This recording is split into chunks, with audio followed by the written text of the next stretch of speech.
아니, 이렇게 해도 계란장조림이 되네요. 요즘 친구들 머리 참 좋아요. 그래서 저도 한번 따라해봤어요. 우선 냄비에 계란 넣고 종이컵으로 물 하나 넣어줄게요. 6분 끓이고 선물 레스팅해도 계란이 잘 삶아진다더라고요. 이렇게 반숙으로 만들 수 있어요. 이제 양념장 만들게요. 양념장에 들어가는 게 많아서 댓글란에다가 적어둘 테니까 따라해보세요. 양념은 다 넣고 섞으시면 끝이에요. 양념장에다가 계란을 이쁘게 넣어줘요. 그리고 우리 집 아들 돼지가 꺼내 먹을 수도 있으니까 포스트잇 붙여둘게요. 하루 숙성시키고 나면 때깔 고운 계란장이 완성돼요. 다행히 우리 아들이 안 먹었네요. 반으로 쪼개봤는데 에이, 조금 더 삶아졌네요. 그래도 계란장은 맛있답니다. 여러분, 곤약 좋아하세요? 이렇게 장조림에 먹으면 곤약의 맛이 잘 배서 진짜 맛있어요. 우선 곤약 모양 내줄게요. 1cm로 썰고 가운데에 칼집을 넣어주세요. 이렇게 꼬아주면 모양이 이쁘게 나와요. 곤약은 식초물에 1분 정도 데쳐주세요. 냄비에 메추리알 500g 넣고 다시마 4장 넣고 데친 곤약 넣고 물 종이컵 하나, 간장 3분의 2 넣고 맛술 반컵, 알룰로스 3분의 1컵 넣고 센 불에 10분 끓이다가 중불에서 15분 끓여주세요. 이때 마늘 넣어주세요. 국물이 자박해질 때까지 졸여주시면 거의 다 끝났어요. 마지막에 깨소금, 참기름 넣고 잘 섞어주면 완성이에요. 시골에서 보내준 고추로 고추지 만들어 볼게요. 반 잘라서 씨 빼주고 얇게 채 썰어 줄게요. 간장, 식초, 매실청, 설탕, 소주 넣고 섞어주세요. 빈 통에다가 고추 꽉꽉 눌러 담고 양념장 잠기게 부어서 냉장고에서 이틀 정도 숙성시켜주면 깻잎은 식초물에 담궜다가 깨끗하게 씻어주고 양파, 대파, 고춧가루, 미원, 양조간장, 국간장, 매실청, 다진 마늘, 깨 넣고 양념 만들어서 깻잎 2-3장 넣고 양념장 발라서 차곡차곡 쌓아두면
진짜 간단한 무말랭이 무치는 방법이에요. 깨끗한 물에 4번 정도 씻어서 물기 뺀 무말랭이를 믹싱볼에 담고 맛술 3스푼 넣고 15분간 재워두세요.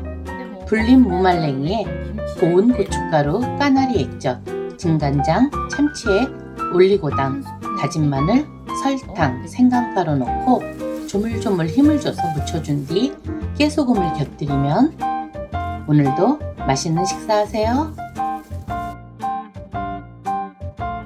진짜 맛있는 무생채 만드는 방법이에요. 오늘은 절구지 않고 바로 할 거예요. 물을 최대한 가늘게 채쳐주세요. 고춧가루를 넣고 먼저 버무려 주는데 이렇게 해야 색이 곱게 나와요. 다진 마늘 1스푼, 맛소금 1스푼, 미원 톡톡톡, 설탕 2스푼 넣고 잘 버무려 주세요. 여기에 깨소금, 들기름 넣고 마무리하면 맛있는 무생채가 완성되는데 흰 밥에 무생채 넣고 계란 후라이를 넣어 비벼 먹으면 오늘도 맛있는 식사하세요. 진짜 간단한 무나물 만드는 방법이에요. 무에는 소화 효소가 많이 들어있어서 속이 편안해지더라고요. 물을 굵직하게 채쳐주시고 대파는 쫑쫑 썰어주세요. 팬에 들기름 넣고 대파 반만 먼저 볶다가 무 넣고 볶아주세요. 물 반컵 넣고 다진 마늘, 국간장, 참치에 깨소금 넣고 무가 투명해질 때까지 볶아주세요. 마지막으로 나머지 대파, 깨소금, 들기름 넣고 버무려주면 오늘도 맛있는 식사하세요.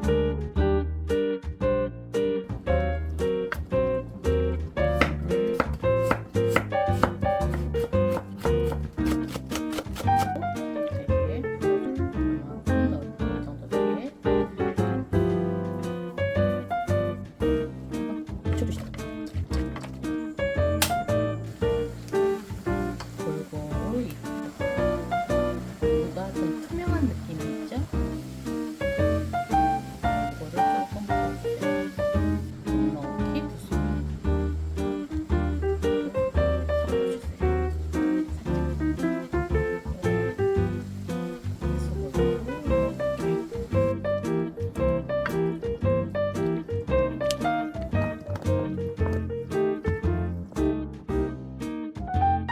진짜 맛있는 버섯 들깨볶음 만드는 방법이에요. 작은 볼에 찹쌀가루, 들깨가루, 표고버섯 우린물 넣어 섞어주세요. 들기름 두른 후라이팬에 쫑쫑 썬 대파, 다진 마늘 넣고 살살 볶아주다가 먹기 좋게 손질한 표고버섯, 새송이버섯, 참치에 맛소금을 넣고 볶아주세요.